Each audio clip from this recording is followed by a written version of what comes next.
The president said he wants Kenya to develop like Singapore. The idea is to raise large amounts of money. That is why there has been discussion about selling part of Safaricom shares. Eventually, there was a revolution by the Gen Z generation. However, he made a compromise with Raila and ODM because he feared Raila could use his political influence to remove him. Many senior government appointments went to ODM leaders. People expected them to continue defending citizens. Instead, many have chosen not to speak publicly on issues like taxation and corruption. Ladies and gentlemen, welcome to the Kenyan Mao Zedong podcast. Today, we're discussing one of the biggest questions. Is the country moving in the right direction? But my question would be this: why would the president come and help resolve a feeder road when there is devolution? The idea is that money has already been distributed to the county governments. What about devolution? It is partly working and partly not working. There is corruption in between. That is why many projects are not completed. The idea itself is not necessarily bad. The concern is the process. People want transparency. They want to understand how projects will be selected. What about taxation?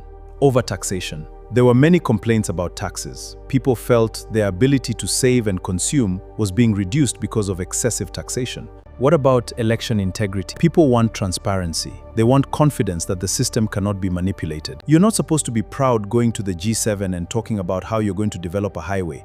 Yet when you come to the interior, we don't have bridges. We have feeder roads that are not passable when it rains. Okay. And of course, that affects economic activity. You mentioned Kera and Kura.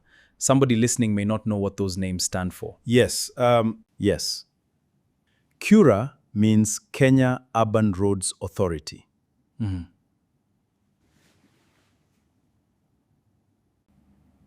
But if you go to his close cronies, we have people like Farouk Kibet, who is the chief of staff. We also have people like Murkomen and Chirchir. I studied economics and public administration at university. I also graduated with honors in statistics. I worked with the government as a transport and logistics officer.